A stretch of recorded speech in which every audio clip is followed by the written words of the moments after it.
முதல்வரும் எதிர்கட்சி தலைவரும் இல்லாத நேரத்திலும் அவர்களை நினைவு கூறுவது மரபு. எனவே அவர்களுக்கும் அமைச்சர் பெருமக்களுக்கும் சட்டமன்ற உறுப்பினர்களுக்கும் அவை காவலர்களுக்கும் பணியாளர்களுக்கும் நமது கேமரா பணி செய்யும் கேமராமேன்களுக்கும் எங்கள் கட்சியின் நிறுவன தலைவர் எதிர்கட்சி தலைவராக இந்த அவையிலே வீற்றிருந்த கேப்டன் அவர்களை வணங்கி தேசிய முற்போக்கு திராவிட கழகத்தின் நிர்வாகிகள், தொண்டர்கள், மாவட்ட கழக செயலாளர்கள் அனைவருக்கும், அதே நேரத்தில் நான் வெற்றி பெற்ற விருதாச்சலம் தொகுதியினுடைய மக்களுக்கும் என்னுடைய வணக்கங்களையும் நன்றிகளையும் தெரிவித்துக் கொண்டு இன்று என்னுடைய உரையை தொடங்குகிறேன். இன்றைக்கு இளைஞர் மற்றும் விளையாட்டுத்துறை சம்பந்தமாக மற்றும் நெடுஞ்சாலைத்துறை மற்றும் மனிதவள பொதுப்பணித்துறையும் இருக்கு இன்னைக்கு. அதோடு கூட சேர்ந்து மனிதவள மேம்பாட்டுத்துறை. ஸோ இந்த அத்தனைக்கும் சேர்த்து நம்ம பேச வேண்டியிருக்கு. அதில் முதலில் இளைஞர் மற்றும் விளையாட்டுத்துறையை சார்ந்ததை நான் பேச விரும்புகிறேன். ஏன்னா நான் ஒரு ஸ்டூடெண்டாக இருந்த காலத்திலிருந்து என்னுடைய கல்லூரியை முடிக்கும் வரை நான் ஒரு நேஷனல் அத்லட் அப்படிங்கிறத இந்த நேரத்தில் பெருமையோட பதிய வைக்க கடமைப்படுகிறேன். அதனால ஒரு விளையாட்டு என்பது எந்த அளவு ஒரு முக்கியமானது என்பதை ஒரு ஸ்டூடெண்டா, ஒரு விளையாட்டு வீராங்கனையாக அதை 100% நான் உணர்ந்திருக்கிறேன். எனவே அதை பற்றி நான் கொஞ்சம் துறை சார்ந்த அமைச்சரிடம் பேசணும். புரியல, மாணவர் உட்கார்ந்துட்டு சரி, நீங்க பேசுங்க. விளையாட்டுத்துறை இன்றைக்கு மிக முக்கியம். ஏன்னா ஒரு ஸ்டூடெண்ட் அப்படின்றவங்க வெறும் கல்வி மட்டும் கிடையாது, அதோட சேர்ந்து எக்ஸ்ட்ரா கரிக்குலர் ஆக்டிவிட்டீஸ்லயும் தங்களை அவங்க வளர்த்துக்கிட்டாதான் வருங்காலத்தில் அவங்களுடைய எதிர்காலம் மிக சிறப்பாக இருக்கும் என்பதில் யாருக்குமே எந்த மாற்று கருத்தும் கிடையாது. அதுல நான் ரொம்ப உறுதியா இருப்பேன். எங்கு நான் சென்றாலும் அதை வலியுறுத்துவேன். இன்றைக்கு படித்து முடிச்சு காலேஜ் முடிச்சு இன்னைக்கு ஒரு சட்டமன்ற உறுப்பினரா இங்க என்னுடைய உரையை, என்னுடைய கருத்துக்களை நான் தைரியமாக பதிய வைக்கிறேன்னா அதுக்கு காரணம் என்னை வளர்த்த என்னுடைய தாய் தந்தை, என்னுடைய கணவர், இந்த எதிர்கட்சி தலைவர் கேப்டன் அவர்கள் கிட்ட இருந்து வந்த தைரியம் தான். அந்த வகையில் விளையாட்டுத்துறை என்பது ஒரு மாணவருக்கும் மிக மிக முக்கியமானது. அது நம்மளுடைய சட்டமன்ற உறுப்பினரும் அமைச்சருக்கும் அது தெரியும். இந்த வகையிலே இன்றைக்கு இளைஞர்களின் எதிர்காலம் தான் இனி வருங்காலம் என்பதில் யாருக்கும் மாற்று கருத்து இல்லை. ஏன்னா விவேகானந்தர் அவர்கள் சொன்னார், ஒரு ஊருக்கு 100 இளைஞர்கள் இருந்தால் போதும் இந்த நாட்டை திருத்தலாம் என்று சொன்னார். அதை தான் கேப்டன் அவர்களும் தன் வாழ்நாளிலே கடைபிடித்தார். அந்த வகையில் இன்றைக்கு இளைஞர் நலன் சார்ந்த அமைச்சர் அவர்கள் ஒட்டுமொத்த இளைஞர்களையும் கஞ்சா போதை அந்த கலாச்சாரத்திலிருந்து மீட்டெடுத்து அவர்களை இந்த நாட்டுக்கு உரிய ஒரு குட் சிட்டிசனா உருவாக்க வேண்டிய மிகப்பெரிய கடமை இன்றைக்கு இருக்கு. அதற்கு விளையாட்டு மிக முக்கியமான ஒரு விஷயம். இன்னைக்கு யாரெல்லாம் விளையாட்டு துறையில சிறந்தபடியா இருக்காங்களோ அவங்க நிச்சயமா டிசிப்ளின்டா அவங்க வீட்டுக்கும் நாட்டுக்கும் ஒரு சிறந்த உதாரணங்களாக இருப்பார்கள் என்பதுல மாற்று கருத்து கிடையாது. ஏன்னா அந்த டிசிப்ளின் அந்த பிளே கிரவுண்ட்ல இருந்தே ஆரம்பிச்சிடும். அதனால விளையாட்டுத்துறை என்பது ஒரு மாணவருக்கும் மிக மிக முக்கியமான ஒரு விஷயம். அதே போல விவேகானந்தர் அவர்களையும் நம்மளுடைய ஐயா ஏபிஜே அப்துல் கலாம் அவர்களுமே இளைஞர்களை பற்றி தான் சொன்னார். கனவு காணுங்கள், அந்த கனவு ஒரு நாள் மெய்ப்படும் அப்படிங்கிறத தெளிவாக அவர் இளைஞர்களுக்காக அவர் சொன்னதையும் இந்த நேரத்தில் நான் நினைவு கூற விரும்புகிறேன். இப்போ இந்த தொகுதியை பற்றி நான் சொல்லணும்னா, என்னுடைய கொளஞ்சியப்பர் அரசு கல்லூரி விளையாட்டு மைதானத்தை நவீனப்படுத்த வேண்டும். அது மட்டும் இல்லை, மங்களம்பேட்டை, விருதாச்சலம் கிராமப்புறங்களில் இருக்கின்ற அனைத்து விளையாட்டு மைதானங்களையும் மிக சிறப்பாக நீங்க அதை டெவலப் பண்ணி கொடுக்கிறப்போ ஸ்கூல் படிக்கிற பிள்ளைகளோட அந்த விளையாட்டும் அவர்களுக்கு மேம்படும். அதன் மூலம் அவர்களுடைய எதிர்காலம் சிறந்த முறையில் இருக்கும். அடுத்தது நெடுஞ்சாலைத்துறை.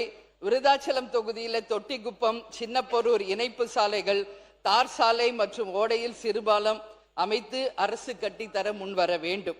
அதே போல கருவேப்பிலங்குறிச்சி தார் சாலை மற்றும் விருதாச்சலம் பகுதியில் இருக்கின்ற உளுந்தூர்பேட்டை சாலை, விருதாச்சலம் டு கடலூர் சாலை என்ற அனைத்தும் இருவழி சாலைகளாக மாற்றும் போது அனைவருக்கும் பயனளிக்கும். விருதாச்சலம் தொகுதி ஆலங்குடி மற்றும் பாலக்கொல்லை தார் சாலை முழுமையாக நீங்கள் சீர்படுத்தி தர வேண்டும் என்பதையும் இந்த நேரத்தில் சொல்றேன். அது மட்டும் இல்லாம விருதாச்சலத்துல வயலூர் மேம்பாலத்துல விபத்துகள் அடிக்கடி ஏற்படுவதால் அந்த இடத்துல நீங்க ஒரு சிறந்த சாலை அமைப்பை உருவாக்கணும். பாலங்கரை மெயின் ரோட்ல புக்குரைப்பேட்டை மின் விளக்குகள் அங்க சுத்தமா கிடையாது, இருட்டா இருக்கும். அந்த பகுதியில் மின் விளக்குகளை அமைத்து கொடுத்து மக்களுக்கும் அங்க ஆக்சிடென்ட்ஸ் ஆகாம இருக்க தடுக்கிறதுக்கு நீங்க வழிவகை செய்யணும். அதே போல விருதாச்சலம் கடலூர் மெயின் ரோட்ல பொன்னால் அகரம் டோல்கேட் கட்டண உயர்வு அறிவிப்பை மாநில அரசு கொண்டு வரணும். 15 ஆண்டுகளாக உபயோகத்தில் இருக்கின்ற வாகனங்களை மாற்றி புதிய வாகனங்களாக அரசு வழங்கும் போது அது எல்லா வகையிலும் அனைவருக்கும் பயனுள்ளதாக இருக்கும். விருதாச்சலம் தொகுதியில வேப்பலங்குறிச்சி ஆலைத்துறைப்பட்டு தீவளூர் சாத்துக்குடல் சாலையை சீரமைத்து தர வேண்டும் என்பதையும் என்னுடைய கோரிக்கையாக வைக்கிறேன். விருதாச்சலத்துல இன்னைக்கு மங்களம்பேட்டை வழியாக பரூர் தார் சாலை முழுவதும் இருவழி தார் சாலையாக அமைத்து தரணும் சொல்லி நான் கேட்டுக்கிறேன். அதே மாதிரி புதுக்கூரைப்பேட்டை மேம்பாலத்துல மின் விளக்குகள் இதுவரைக்கும் அமைக்கப்படவில்லை. மேம்பாலம் அமைச்சிட்டாங்க எவ்வளோ ரூபாய் செலவு பண்ணி, ஆனா ஒரு லைட் கூட அங்க கிடையாது. எனவே நான் அரசின் கவனத்திற்கு அதை கொண்டு வந்து மின் விளக்குகளை உடனடியாக அமைத்து தரணும் என்று என்னுடைய கோரிக்கையை வைக்கிறேன். அதே மாதிரி இன்னைக்கு நெடுஞ்சாலையில துறையில நம்ம பார்த்தோம்னா எல்லா பிரிட்ஜஸும் கட்டி இருக்கான் எவ்வளோ செலவு பண்ணி, ஆனா எந்த மெயின்டெனன்ஸும் இல்லாம அங்க வேர் விட்டு செடிகள் முளைக்க ஆரம்பிச்சிருக்கிறது என்பதை எல்லாருமே பார்த்துருப்பீங்க. ஒவ்வொரு வாட்டியும் நம்ம நெடுஞ்சாலையில நம்ம டிராவல் பண்ணும்போது அந்த பிரிட்ஜஸை நீங்க பாருங்க, பல கோடி செலவு செய்து அந்த பிரிட்ஜஸ், ஆனா இன்னைக்கு மெயின்டெனன்ஸ் இல்லாம அதுல வேர் விட்டு இன்னைக்கு ஒரு மரம் மாதிரி வளர்ந்து கொண்டிருக்கு. அது பாலத்துக்கே ஒரு ஆபத்தாக முடியும். எனவே அதை கவர்மெண்ட் ஒரு கருத்தில் கொண்டு அதை மெயின்டைன் பண்ணணும்னு சொல்லி நான் கேட்டுக்கிறேன். அதே போல அங்க பயணம் செய்யும் அனைத்து பயனாளிகளுக்குமே அந்த ரோடு ரொம்ப மோசமாக இருக்கிறது. நெடுஞ்சாலையில எல்லா இடத்திலும் குண்டும் குழியுமான சாலைகள், நெடுஞ்சாலைத்துறை, நகர சாலைகள், பேரூராட்சி சாலைகள், ஊராட்சி சாலைகள் என்று அனைத்து சாலைகளையுமே இந்த அரசு உடனடியாக மேம்படுத்த வேண்டும் என்பதையும் என்னுடைய கோரிக்கையாக இந்த நேரத்திலே நான் வைக்கிறேன். அதே மாதிரி இன்னைக்கு கட்டிடங்கள் அப்படின்னு சொன்னா நாம் இங்க பேசிக்கிட்டு இருக்கிற இந்த கட்டிடமே ஆங்கிலேயர் காலத்துல கட்டின கட்டிடம். இட்ஸ் ஹெரிட்டேஜ் பில்டிங் அப்படின்றத நாம பெருமையோட பதிய வைக்கணும். அது போல தமிழ்நாடு முழுக்க இன்னைக்கு எத்தனையோ ஹெரிட்டேஜ் பில்டிங்ஸ் இருக்கு. அது அத்தனையுமே நீங்க சிறந்த முறையில மெயின்டைன் செய்து வெளிநாட்டுகளுக்கு இணையாக இந்த கட்டடங்களை நாம ஹெரிட்டேஜ் பில்டிங்ஸா காலத்துக்கும் இந்த பில்டிங்ஸ் பேர் சொல்ற அளவு நீங்க எல்லாமே அதை சரி செய்யணும்னு சொல்லி நான் கேட்டுக்கிறேன். ஏன்னா இன்னைக்கு நம்ம தமிழ்நாடு முழுக்க போறோம், ஒரு கவர்மெண்ட் கட்டடத்தை பார்க்கிறோம், அதே ஒரு தனியார் கட்டடத்தை பார்க்கிறோம். ஆனா கவர்மெண்ட் கட்டடம் எந்த மெயின்டெனன்ஸும் இல்லாம பார்க்கும்போது இது கவர்மெண்ட் கட்டடம் அப்படின்னு சொல்ற அளவுல தான் இருக்கு. இதான் உண்மை. ஆனா இதே ஒரு தனியார் கட்டடம்னா எல்லா ஃபெசிலிட்டியோட சிறப்பா இருக்கு. என்னுடைய தாழ்மையான வேண்டுகோள், அனைத்து அரசு கட்டிடங்களும் தனியார் கட்டிடங்களை போல மிக சிறந்த முறையில மெயின்டைன் செய்து மக்கள் பயன்பாட்டிற்கு கொண்டு வரும் பொழுது புதுசா நம்ம கட்டடத்தை கட்டி அதுல செலவு செய்ய வேண்டிய அவசியம் இருக்காது. இது ஒரு சிறு கிராமத்திலிருந்தே, நம்மளுடைய சிறு கிராமத்திலிருந்து தொடங்கி நகரம் வரைக்கும் அது வரணும். அந்த கட்டிட பணியை நமது அமைச்சர் அவர்களும் நம்மளுடைய முதல்வர்களும் இதை கவனத்தில் கொள்ள வேண்டும் என்பதை நான் கேட்டுக்கிறேன். ஏன்னா நம்ம எல்லா இடத்துக்கும் நம்ம போறோம், கவர்மெண்ட் ஆபீஸ் ரொம்ப மோசமான ஒரு ஸ்டேஜ்ல தான் இருக்கு. அது மாதிரி இன்னைக்கு விருதாச்சலத்துல மிக முக்கியமான ஒரு கட்டடம், அதை பத்தி நான் பேசணும். அது அரசு அச்சகம். அது ஆங்கிலேயர் காலத்துல கட்டப்பட்ட ஒரு பில்டிங்கு. அது இன்றைக்கு அரசு அச்சகமாக மாறப்பட்டிருக்கு. அங்கதான் கவர்மெண்ட்டுக்கு வேண்டிய எல்லாமே அங்கதான், அதாவது கெசட்ல இருந்து எல்லாமே ஒரு கவர்மெண்ட்ல என்னெல்லாம் இருக்கோ அங்க இருந்தால் டைப் ஆகி இன்னைக்கு தமிழ்நாடு முழுக்க வருகிறது. அந்த அளவு ஒரு பிரசித்தி பெற்ற ஒரு பில்டிங். அதை நிச்சயமாக அரசு கவனத்திலே கொண்டு அந்த கட்டிடத்தை மீண்டும் சிறந்த முறையிலே பழுதடைந்த நிலையிலிருந்து புதுப்பித்து தர வேண்டும் என்பதை இந்த அரசிடம் கேட்டுக்கொள்கிறேன். அதே மாதிரி விருதாச்சலம் அரசு மருத்துவமனையில பழமையான கட்டிடங்கள் அதை புதுப்பித்து தரணும். ஆண்கள் மேல்நிலை பள்ளி, அதுவுமே பல ஆண்டுகளுக்கு முன்பு கட்டப்பட்ட ஆண்கள் மேல்நிலை பள்ளி. நான் லாஸ்ட் டைம் போயிருந்தப்ப அந்த ஸ்கூலுக்கு போய் பார்த்தேன். ரொம்ப ஒரு பாரம்பரியமான ஒரு கட்டடம். ஆனா இன்னைக்கு சிதலமடைந்து அந்த கட்டிடங்கள் மிக மோசமான ஒரு நிலையில இருக்கு. அதை நம்பி எத்தனையோ குழந்தைகள் அங்க படிக்கிறாங்க. எனவே அரசு கவனத்தில் கொண்டு அரசு மேல்நிலை பள்ளியை புதுப்பித்து தர வேண்டும். விருதாச்சலம் தொகுதியில ஆல்ரெடி மேல்நிலை பள்ளி 6ஆம் வகுப்பு வரைக்கும் இருக்குது. அந்த கட்டிடங்களையும் நீங்கள் நிச்சயம் மேம்படுத்தி தர வேண்டும் என்பதையும் என் தொகுதி சார்பாக கேட்டுக்கிறேன். அதே மாதிரி விருதாச்சலம் நகரத்துல கால்நடை உதவி இயக்குனர் அலுவலகம் முற்றிலுமாக பழுதடைந்திருக்கிறது. அதை நிச்சயம் இந்த அரசு கவனத்துல கொள்ளணும். அதே மாதிரி விருதாச்சலத்தை பவளங்குடியில உயர்நிலை பள்ளி கட்டிடம் கட்டும் பணி துரிதப்படுத்தணும். பாதியிலே நிக்குது. அதை நம்பி பல்வேறு வில்லேஜ் ஸ்டூடெண்ட்ஸ் வந்து வெயிட் பண்ணிட்டு இருக்காங்க.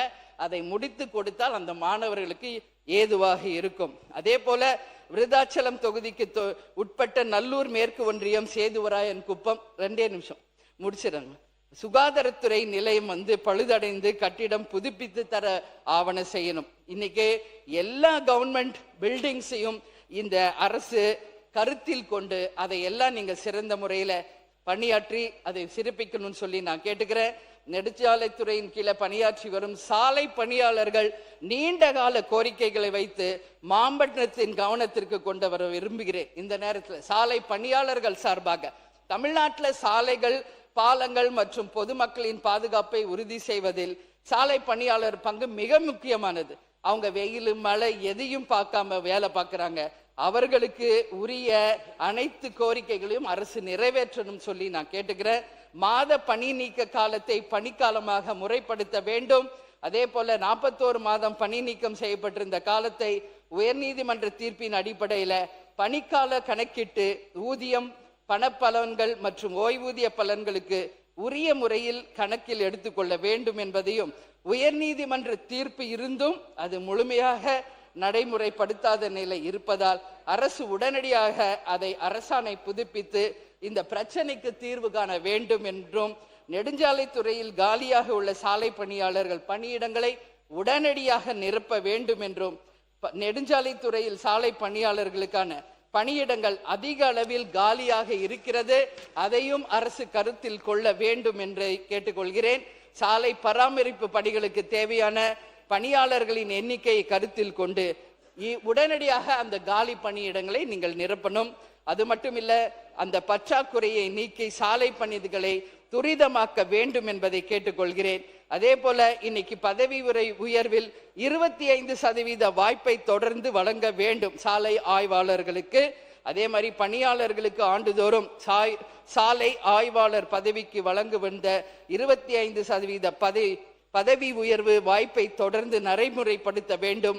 பல ஆண்டுகளாக சாலை பணியாளர்களாக பணியாற்றும் அனுபவம் பெற்றவர்களுக்கு பதவி உயர்வு செய்து தர வேண்டும் என்பதையும் கேட்டு, இந்த நெடுஞ்சாலை துறையை அரசு கட்டுப்பாட்டில் தொடர்ந்து நடத்த வேண்டும். அதாவது தமிழ்நாடு நெடுஞ்சாலை ஆணையத்தை கலைந்து துறையை அரசு கட்டுப்பாட்டில கொண்டு வர வேண்டும். நெடுஞ்சாலை துறையின் பணிகள் முழுமையாக அரசின் கட்டுப்பாட்டில் கொண்டு வர வேண்டும். அது மட்டும் இல்லாமல் நெடுஞ்சாலையில் இருக்கின்ற தமிழக அரசின் 2 மினிட்ஸ் இன்னும் நான் ஒரு பத்தி பண்ணா, அதே மாதிரி 338 அடிப்படையில் 28/8/2010 முதல் சாலை பணியாளர்களின் பணிப்பெயர் மற்றும் பணித்தகுதி முறையில சீர்படுத்த வேண்டும். சாலை பணியாளர்களுக்கு 10% ஆபத்து படி வழங்க வேண்டும் என்பதையெல்லாம் அவர்கள் சார்பாக இங்கு கேட்டுக்கொள்கிறேன். அதே மாதிரி இங்க 41 மாத பணி நீக்க காலத்தை பணிக்காலமாக முறைப்படுத்த காலியாக உள்ள சாலை பணியாளர் பணியிடங்கள் 25% சாலை ஆய்வாளர், நெடுஞ்சாலை ஆணையத்தை கலந்து அரசின் நேரடி கட்டுப்பாடு, சாலை பணியாளர்களின் பணிப்பெயர் மற்றும் பணி பகுதி முறைப்படுத்துதல் ஆகிய கோரிக்கைகளை இங்கு நான் கேட்டுக்கொள்கிறேன். மனித வளத்துறையின் சார்பாக இங்க நான் கேட்டுக்கொள்வது என்னன்னா, இங்க மனித வளத்தை மேம்படுத்த அரசு எடுக்கும் நடவடிக்கை எங்கள் தொகுதி மக்களுக்கு கிடைத்திட வழிவகை செய்ய வேண்டும். மாணவர்களுக்கு காலை உணவு திட்டம், மதிய உணவு திட்டம் மற்றும் மனித வளத்தை மேம்படுத்த உதவுவதால் விருதாச்சலம் தொகுதியில் உள்ள பள்ளிகளுக்கு நீங்கள் எல்லா வகையிலும் முன்னுரிமை தர வேண்டும் என்று கேட்டுக்கொள்கிறேன். மனிதவள மேம்பாட்டு மாணவர்களுக்கு விடுதியில் வழங்கும் உணவு முறையில் அரசு மிக மிக கவனம் செலுத்த வேண்டும் என்பதை கேட்டுக்கிறேன். மனிதவள மேம்பாட்டு உதவியாக அம்மா உணவகம் தொடர்ந்து செயல்பட வேண்டும். அது மக்கள் விரும்பும் ஒரு திட்டம். எனவே அதையும் அரசு கருத்தில் கொள்ள வேண்டும். புதிய மற்றும் பணிபுரியும் அரசு ஊழியர்கள் தங்கள் திறனை வளர்த்து கொள்ள நிர்வாக பயிற்சி வழங்க வேண்டும் என்பதையும் கேட்டுக்கிறேன். அதே மாதிரி முதலமைச்சர் கூட ஒரு கவர்மெண்ட் ஹாஸ்டலை போய் ஆய்வு செய்தார். இன்னைக்கு தமிழ்நாடு முழுக்க இருக்கின்ற எல்லா boys and girls government hostels மிக மிக ஒரு எந்த விதமான சுத்தம் சுகாதாரம் இல்லாத பில்டிங்ல இருக்கு. உடனடியாக அது அரசு கவனத்தில் கொண்டு எல்லா கவர்மெண்ட் ஸ்கூல்ஸ், அதே போல காலேஜஸ், அதே போல பாய்ஸ் அண்ட் கேர்ள்ஸ் ஹாஸ்டல்ஸ் எல்லாமே நன்றி சொல்றேன். அரசு ஊழியர்களுக்கு திறனை மேம்படுத்த ஆன்லைன் மூலம் பயிற்சி தரணும். ஊழியர்களுக்கு உழைப்புக்கேற்ற ஊதியம் தரணும். வெளிப்படைத்தன்மை, விரைவான சேவை, தனிநபர் வருமானம் மற்றும் வறுமை ஒழிப்பு ஆகியவற்றை நீங்கள் கொண்டு வர வேண்டும் என்பதை கேட்டுக்கிறேன். அதே மனித வளத்தின் மூலம் ஒரு 4 பாயிண்ட் நான் சொல்லணும். இங்க எல்லா இடத்துலையுமே நான் அன்னைக்கு 3 நாளா எனக்கு வாய்ப்பு கிடைக்கல. ஸோ 2 பாயிண்ட் மனித வளத்தின் மேல நான் சொல்லணும். கர்நாடகாவில் 3 பேர் கொலை செய்யப்பட்டது தமிழ் மக்களுக்கு மிகப்பெரிய இது வேதனைக்குரிய விஷயம். அந்த மக்களை நிச்சயம் காப்பாற்றணும். ஏன்னா செம்மரக்கட்டை வெட்டினாலும் ஆந்திரால தமிழ் மக்களை வெட்டுறாங்க, கர்நாடகாவிலையும் வெட்டுறாங்க. அதே மாதிரி அதாவது இலங்கைக்கு மீன் பிடிக்க போனாலும் தமிழக மக்களுக்கு சுட்டு கொள்றாங்க. இது ஒட்டுமொத்த தமிழ்நாட்டுக்கு ஒரு மிகப்பெரிய தலைகுனிவு. நிச்சயம் தமிழர்கள் எல்லா மாநிலத்திலும் பாதுகாக்கப்பட வேண்டும் என்பதை ஒரு மனித நேயத்தின்படி இந்த அவையில் நான் குறிப்பிடுகிறேன். அதே போல அமுதன் மற்றும் தனுஷ் கொலை நிச்சயம் ஏற்றுக்கொள்ளப்பட முடியாது. அதனால் இளைஞர்கள் தான் எதிர்காலம். போதை கலாச்சாரத்திலிருந்து மீட்டெடுக்க விளையாட்டுத்துறை அவர்களுக்கு மிகப்பெரிய சப்போர்ட் பண்ணும். அவர்கள் இது மாதிரி டைவர்ட் பண்ணி வேலை வாய்ப்பை உருவாக்கி அந்த மாணவர்களையும் இளைஞர்களையும் காப்பாற்ற வேண்டியது இந்த அரசின் கடமை. அதே போல தொடர்ந்து பாலியல் வன்கொடுமை நடக்குது. ஒரு பெண் தலைவராக, ஒரு பெண்ணாக இந்த அவையில் அதை நாம் பேசணும். இந்த கடந்த 4-5 நாட்களாக திண்டுக்கல், கிருஷ்ணகிரி, மதுரை போல ஒரு 10 இடங்களிலே பாலியல் வன்கொடுமை நடந்திருக்கு. எல்லாரும் பார்த்தா 4 வயசு, 5 வயசு, 6 வயசு பெண் குழந்தைகள். இது எந்த அளவு இது ஒரு கலாச்சார சீர்கழிவு என்பதை மனவேதனையோடு நான் பதிய வைக்கிறேன். இதுக்கு எல்லாமே மாணவர்கள் கொலை, பாலியல் வன்கொடுமை, அத்தனைக்கும் மிக மிக முக்கியமான ரூட் காஸ் என்னன்னா போதை, கஞ்சா போதை, டாஸ்மாக் தான். இது தவிர வேற ஒண்ணு இல்ல.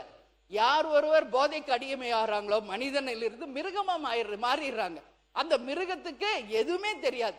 தாய்க்கும் தாரத்துக்கும் எவன் ஒருவருக்கு வித்தியாசம் தெரியலையோ அவங்க தான் இன்னைக்கு 4 வயசு, 2 வயசு, 9 வயசு குழந்தைகளை பாலியல் வன்கொடுமை செய்யறவங்களுக்கு ஏற்கனவே நான் ஒரு பொதுக்கூட்டத்தில் பேசியிருக்கேன். அதை இங்க சொல்லணும்னு நினைக்கல. ஏன்னா என்கவுண்டர் தான் அதுக்கு தீர்வு என்பதை பல இடங்களில் நான் பதிய வச்சிருக்கிறேன். அதனால அது ஒண்ணுதான் தீர்வு. பெண்களாக அத்தனை பேர் இன்னைக்கு கொதிச்சு போயிருக்காங்க. அதுல ஒரே ஒரு உதாரணம் இன்னைக்கு நான் சுட்டி காட்டணும். திண்டுக்கல்ல தன் பேத்தியை தொடர்ந்து பாலியல் வன்கொடுமை செய்த ஒருவரை பல்வேறு வாட்டி அந்த அம்மா எச்சரிச்சும் அந்த ஆள் திருந்தல. அந்த அம்மா இங்க வச்சிருந்த ஒரு அரிவாள் எடுத்துட்டு போய் வெட்டினாங்க. அந்த அம்மா தான் வீர நாச்சியார், வேலு நாச்சியாராக நான் பார்க்கிறேன். அது போல ஒரு பெண்ணும் துணிந்து யார் ஒருவர் தன் பிள்ளைகளுக்கோ பேத்திகளுக்கோ இப்படி செஞ்சா தைரியமாக சொன்னாங்க, நீங்க உங்களை பாதுகாத்து கொள்ள கத்திய வச்சுக்கங்கன்னு சொன்னாங்க. அது போல இனி நம் பெண் குழந்தைகளை காப்பாற்றணும்னா எல்லா தாய்மார்களும் எப்படி புலியவே முரத்தால் அடிச்சு விரட்டின வீர பரம்பரை நம் தமிழ் பெண்கள். அதனால பெண்களுக்கு உறுப்பினர்கள் இந்த பிரச்சனை ரொம்ப சட்டப்பூர்வமாக மிக திறமையான முறையில் மாண்பு முதலமைச்சர் கையாண்டு கொண்டிருக்கிறார்கள். நீங்க கத்தியை எடுங்க, அறுவாள் எடுங்க என்று அந்த பிரச்சாரத்தை செய்ய ஆரம்பிக்கலானால் அது சட்டத்திற்கு புறம்பாகிவிடும். அந்த வரிகளை மட்டும் நான் அவைக்குள் நீக்கி விடுகிறேன். நீங்க முடிச்சிருங்க. இல்ல சரி, அந்த வேதனை எனக்கு அந்த வேதனையும் நாம் எடுக்க வேண்டிய நடவடிக்கை துரிதப்படுத்தி தீவிரமாக எடுக்க வேண்டும் என்பதை மட்டும் எடுத்துக்கொள்ளலாம். மற்றபடி வன்முறை தூண்டும் விதத்தில் இருக்கின்ற வார்த்தை நான் நீக்கி விடுகின்றேன். மாண்புமிகு உறுப்பினர் சீக்கிரமா முடிங்க. பேரவைத் தலைவர்கிட்ட நான் கேட்டுக்கிறது ஒண்ணுதான், இதுக்கு என்ன நிரந்தர தீர்வு? அது மட்டும்தான் இங்க எல்லாரும் அது கண்டிப்பா யோசிக்கிறோம். சோ வேற அதுதான் அதுக்கு தீர்வா அப்படின்றத யோசிக்க வேண்டிய ஒரு நிலையில நாம இருக்கிறோம். அதே போல இன்றைக்கு விளையாட்டு துறையில வெற்றி பெற்றவர்களுக்கு கவர்மெண்ட் ஃபண்ட்ஸ் கொடுக்கிறோம், காவல்துறை இறந்து போனா தரோம், பல்வேறு வகையில கவர்மெண்ட் வந்து சப்போர்ட் பண்றோம். அந்த வகையில் லாக்அப் டெத் ஆன சபரிவர்மன் மற்றும் அருணாச்சலத்தையும் இந்த அரசு கவனத்தில் கொள்ள வேண்டும். லாக்அப்க்கு கொண்டு போய் அவங்கள அடிச்சு கொலை செய்யப்பட்டிருக்காங்க. இன்னைக்கு வரைக்கும் அந்த குடும்பத்திற்கு எந்த நீதியும் கிடைக்கல, நியாயமும் கிடைக்கல. அதனால அந்த 2 குடும்பங்களுக்கு மட்டுமில்லை, லாக்அப் டெத்ல யாரெல்லாம் இறந்தாங்களோ அவங்களுக்கும் நிதி இந்த அரசு வழங்கணும். அவங்க குடும்பத்தில் ஒருவருக்கு வேலை வாய்ப்பை தர வேண்டும் என்பதையும் கேட்டுக்கொண்டு, இன்சூரன்ஸ்ல 2700 கோடி ரூபாய் வந்து இதுக்கு வருது. 100 கோடி ரூபாய் ஒதுக்குனா ஒவ்வொரு இண்டிவிஜுவலுக்கும் அதனால ஃப்ரீ ட்ரீட்மெண்ட் கிடைக்கும் என்பதையும் கூறி, எனக்கு வாய்ப்பு கொடுத்த அவைத்தலைவருக்கு என் நன்றிகளை சொல்லி விடைபெறுகிறேன். நன்றி.